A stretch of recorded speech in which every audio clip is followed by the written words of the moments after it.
나는 참 열심히 살았다.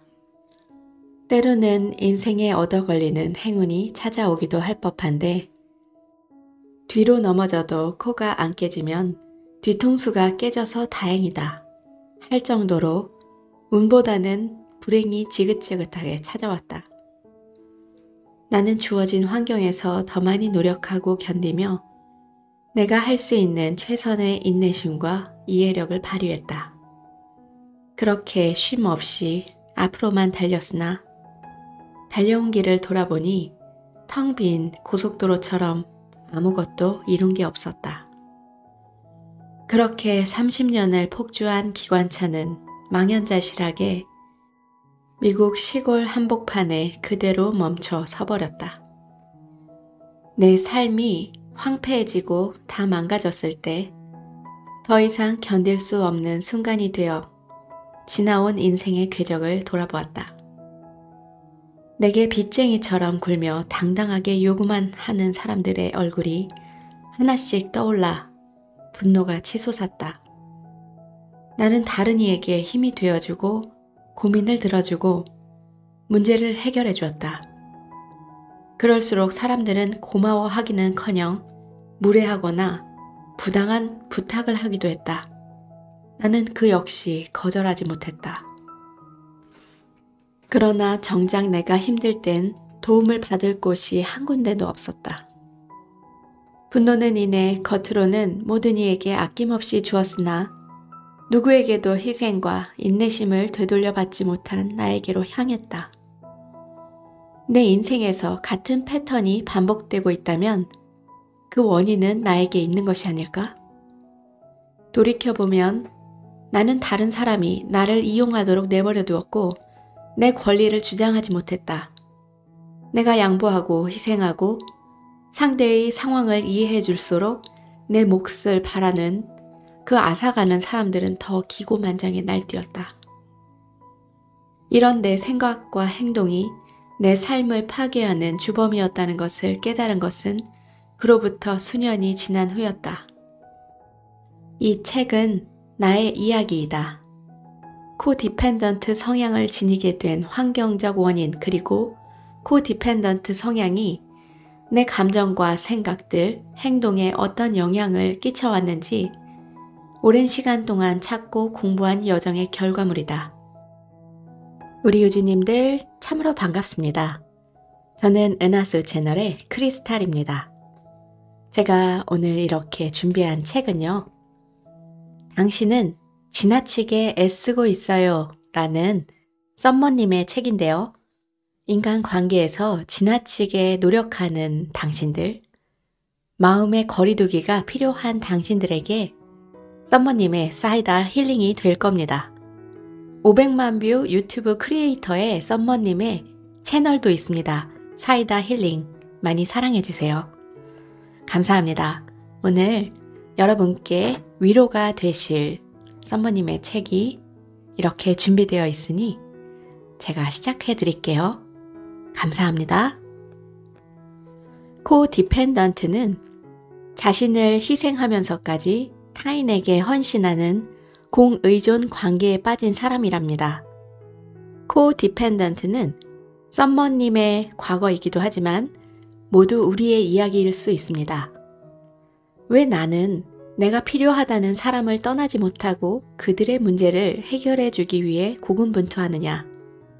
왜 정작 내 문제는 외면하거나 혼자서 충분히 할 수 있다고 믿는가? 이런 것을 이해할 수 있도록 이론과 사례를 통해 하나씩 파헤칠 것입니다. 하지만 이 책이 숙련된 의사나 심리 상담사와의 심리 상담을 대체할 수는 없습니다. 우리의 트라우마나 아픔을 꺼내고 치유하기 위해서는 전문가의 도움이 필요합니다.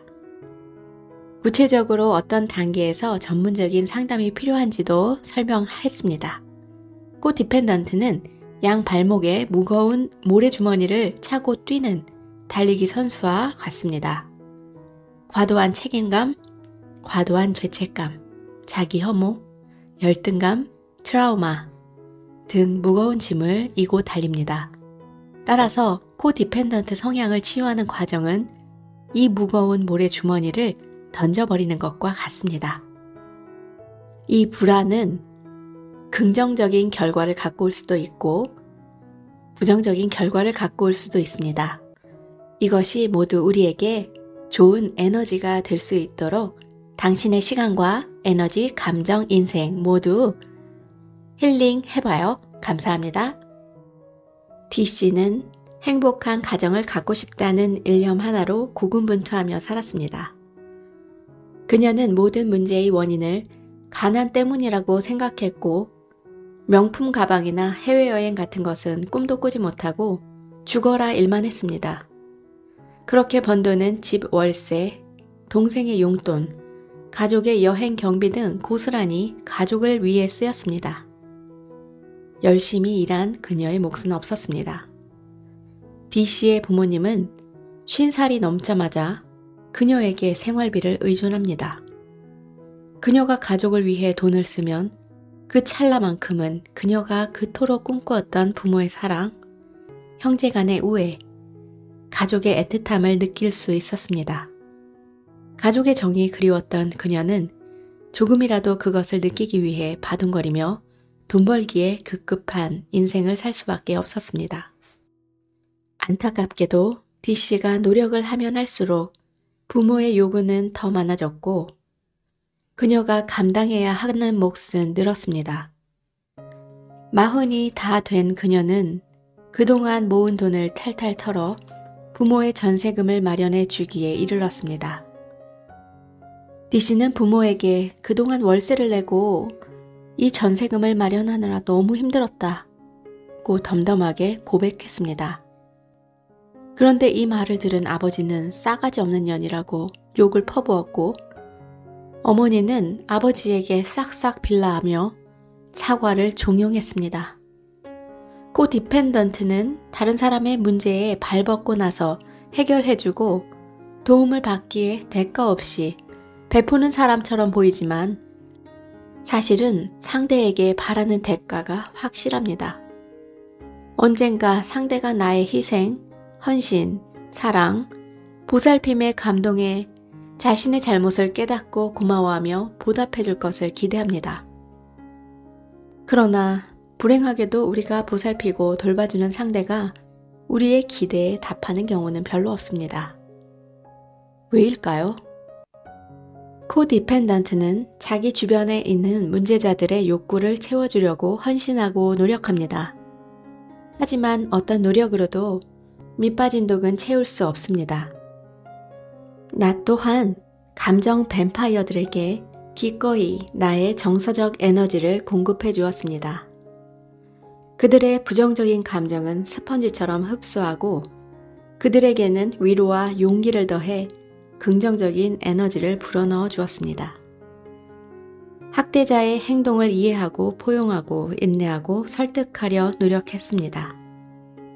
그러나 그들을 만족시키는 건 애초부터 불가능한 일이었기 때문에 나는 최선을 다할수록 우울해지고 무력감에 사로잡혔습니다. 그 결과 오랜 시간 동안 극심한 우울감에 시달렸으며 때로 너무나도 강한 자살 충동에 괴로웠습니다. 우린 우리 자신과 관련된 생각과 고민을 하거나 다른 사람들에게 우리의 문제를 말하기보다 학대자들의 말과 행동, 생각, 감정에 과도하게 주의를 기울였습니다. 그들의 문제를 해결할 방법을 고민하고 주위 사람들과의 대화에서도 늘 그들이 중심입니다. 학대자로 인해 힘든 점을 하소연하거나 그가 처한 문제를 해결할 방법을 물어봅니다. 학대자들이 업앤다운이 심한 롤러코스터라면 우리는 롤러코스터의 탑승에 정신없이 휩쓸리는 승객입니다. 앞으로 우리가 할 일은 우리의 설득으로 롤러코스터를 멈출 수 없으며 롤러코스터는 그대로 달리게 내버려두고 우리 스스로를 보호하기 위해 이제 그만 내려와야 한다는 사실을 깨닫는 것입니다. 인간은 누구나 일반적인 자기애를 가지고 있으며 자신과 타인 모두를 존중합니다. 어느 정도 자기애는 자신의 욕망이나 성취에 도전할 수 있도록 동기를 유발하는 역할을 합니다. 하지만 이기적이고 자기 중심적이며 끊임없이 받기를 요구하고 늘 자신을 스스로 추켜 세우며 타인을 통제하려고 하는 이들을 학대자 또는 나르시스트라고 부릅니다. 병적인 자기애는 자기애성 인격장애, 경계선 인격장애, 반사회성 인격장애, 소시오패스라고 부르죠. 마약 중독, 알코올 의존증, 성중독 등이 포함됩니다. 진단명은 다르지만 자기애성 인격장애의 핵심적인 성격, 생각, 감정, 사람을 대하는 방식을 공유합니다. 어느 날 넓적한 부리를 가졌으며 뒤뚱뒤뚱 걷고 물갈퀴가 달린 짧은 두 다리로 헤엄을 치고 꽥꽥하고 우는 새를 보았다면 그 새가 흰색이건 회색이건 갈색이건 강가에 살건 호숫가에 살건 그 새는 오리라고 말할 수 있을 것이다. 학대자에 대한 정의도 마찬가지입니다. 학대자들을 정식으로 진단을 받게 한다면 각기 다른 진단명을 받을 수도 있을 겁니다. 그러나 지속적으로 당신을 불안하고 혼란스럽게 만드는 누군가가 있다면 진단명이 무엇이건 그들은 분명 학대자입니다. 나르시스트들이 실제로는 아무것도 하지 않으면서 화려한 언변으로 기대와 희망을 심어주는 능력을 갖고 있습니다. 나르시스트들은 언행 불일치의 표본입니다. 그들을 제대로 파악하려면 그들의 말이 아니라 행동을 살펴봐야 합니다. 안타깝게도 많은 코디펜던트가 나르시스트들에게 이끌리며 그들의 말에 속아 그들과 오랜 시간 관계를 유지합니다. 당신에게는 비현실적이고 병적인 수준의 완벽한 실행을 요구하면서 정작 본인은 아무런 행동도 하지 않고 유치한 꿈에 부풀어 있을 겁니다. 당신이 사소한 불만이나 감정을 표현하는 꼴을 조금도 허용하지 않으면서 본인은 비극의 주인공처럼 수시로 절규하고 눈을 부라리고 통곡할 것입니다. 당신이 이를 쉽게 하는 것은 요령을 피우는 못된 짓이고 자신이 게으름 피우며 다른 사람에게 이를 떠맡기려 잔머리 굴리는 것은 영리하고 효율적이라고 포장할 것입니다. 썸머의 사이다 힐링 구독자들이 들려준 자신의 학대자에게 들었던 거짓말은 이런 식입니다. 첫째인 너에게 내 생각 강요해서 공무원 시험 준비로 시간과 에너지를 낭비하게 한 것 같아 후회돼. 라며 고백하십니다. 그러나 이듬해 대학을 졸업하는 동생에게 임용고시를 준비하라며 동생이 독서실 책상에 앉을 때까지 똑같이 괴롭혔습니다. 또 다른 G씨의 남편은 열심히 일하고 저축해서 아들이 장가 갈 때 도움 줬으면 좋겠다 라며 말했습니다. 그러나 그는 여전히 아내에게 생계를 떠맡긴 채 거실 소파에 드러누워 지내며 성인이 된 아들과 분란만 만들었습니다. 우리는 여전히 그들이 나에게 공감해주고 이해해주고 열린 생각을 가지고 내 옆에서 사랑을 주는 사람이 될 거라는 환상 속에 살고 있습니다. 이 환상은 순진한 착각에 불과합니다. 늘 그들의 번지르르한 말을 믿으며 그 사람은 나를 사랑하고 있어. 우리는 함께 행복해질 수 있어 라고 스스로를 설득하고 세뇌시킵니다. 그들의 말이 진실임을 입증할 그 무엇이 있던가요? 오히려 그들의 말과 행동에는 늘 모순이 있었습니다. 코디펜던트는 나르시스트와는 달리 양심의 가책을 과도하게 느끼는 편인데 나르시시스트들은 이 사실을 너무 잘 알고 있습니다. 이들은 코디펜던트인 당신이 얼마나 자신을 돌보지 않았는지 또 당신이 얼마나 이기적인지 얼마나 배은망덕한지를 말해주기만 하면 됩니다. 우리의 소중한 존재가 물에 빠졌다고 상상해보세요. 그는 허우적거리며 사람들을 향해 살려달라고 소리를 질렀습니다. 우리는 그를 구하기 위해 필사적으로 구명조끼와 튜브를 던졌지만 별 소용이 없었습니다. 우리는 더 절박해져 물에 빠진 사람을 구하는 방법을 수소문하고 헬기를 부르는 등 그를 구하기 위해 발버둥 쳤습니다. 수영을 잘하는 지인이 불러 도움을 청했지만 지인은 자신의 힘으론 도저히 그를 물 밖으로 꺼낼 수 없다며 포기하라고 합니다. 그럼에도 불구하고 우리는 유튜브로 수영하는 법을 검색하며 보여주며 따라 해보라고 애원하기도 하고 중간중간 저체온증이 올까, 배는 고프지 않을까 하는 생각에 필요한 것을 채워주며 계속해서 그의 곁을 떠나지 못합니다. 우리가 몇 년 혹은 몇십 년간 나르시스트 주변을 맴돌며 도움을 주어도 그를 물에서 꺼내줄 수가 없었습니다. 왜일까요? 그는 애초부터 물 밖으로 나올 생각이 없었습니다. 끊임없이 물을 먹었다, 구토가 난다, 어지럽다, 배가 고프다, 팔다리가 후들거린다, 체온이 내려가는 것 같다, 난 이제 죽으려나 보다 라고 말하며 물속에서 허우적거릴 것입니다. 그의 목적은 물 밖으로 나오는 게 아니라 물속에서 우리의 관심과 사랑, 돌봄, 보살핌을 얻어내는 것이기 때문입니다. 그들은 감정 뱀파이어입니다. 한 발 뒤로 물러나서 나르시스트들을 바라보면 그들의 실상이 보입니다. 얼마든지 스스로 해결할 수 있는 문제임에도 그들은 해결을 위한 노력도 하지 않고 해결할 수 없는 문제와 건강하게 공존하는 법을 배우려 하지 않습니다.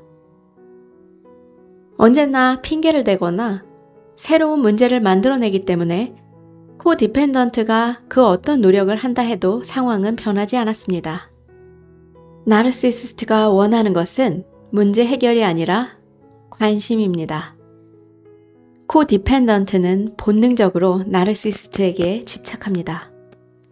피해자 코스프레, 부정적인 감정의 토사물, 쓰레기 같은 개통 철학에 귀를 기울이며 잘못된 감정이나 생각을 고쳐주고 합리적으로 설득하려고 노력합니다. 우리가 집착하고 관심을 가지고 개입할수록 이상하게도 극적인 사건은 계속 일어나 결코 끝이 보이지 않습니다.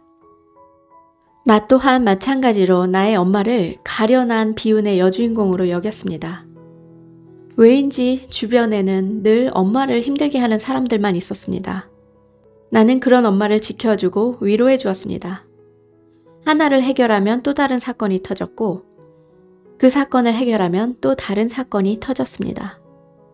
내 인생을 송두리째 엄마를 위해 헌신했지만 엄마는 여전히 가난했고 크고 작은 문제에 시달렸습니다.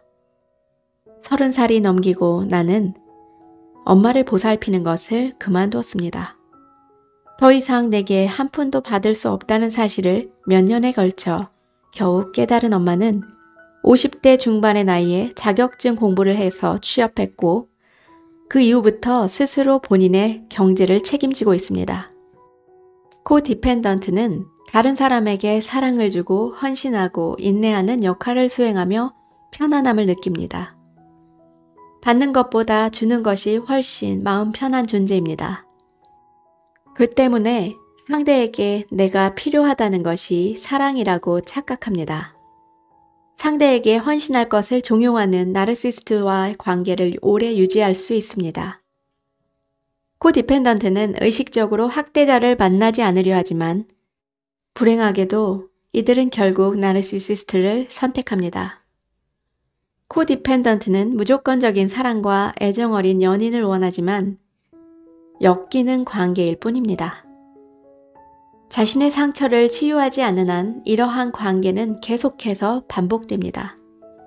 심리 상담 등 치유 과정을 통해 자신의 자존감을 다시 세우고 삶의 방식을 바꿀 수 있습니다. 코디펜던트와 나르시시스트는 말 그대로 자석의 극과 극입니다. 서로 운명처럼 이끌려 파바박 불꽃 튀는 화학작용을 경험하고 밤새 춤을 추며 서로를 만끽합니다. N과 S극이 만나면 서로 떨어지지 않듯 이들의 만남은 거부할 수 없는 힘에 이끌리는 것과 같습니다. 나의 소중한 사람이 학대자라는 사실을 알면서도 코디펜던트는 상대를 벗어나기가 어렵습니다. 사람은 누구나 타인 중심적이거나 자기 중심적입니다.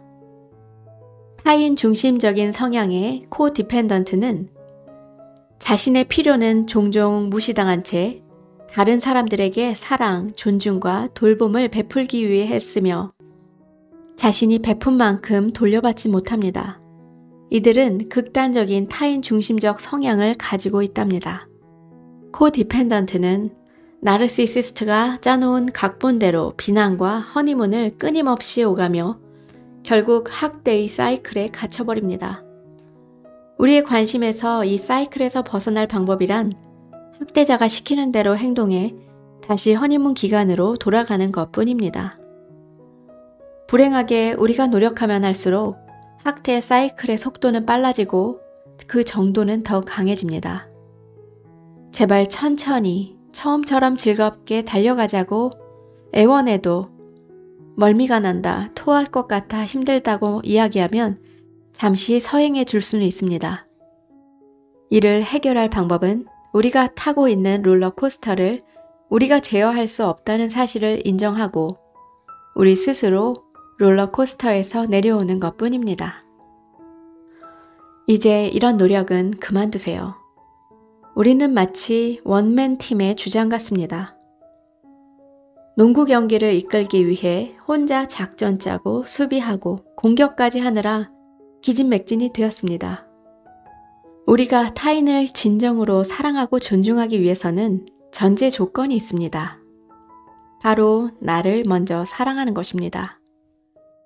네 이웃을 너 자신같이 사랑하라 는 성경 구절은 나 자신을 사랑하며 돌보는 것, 이것이 자신에게 줄 수 있는 최고의 선물이라는 것입니다.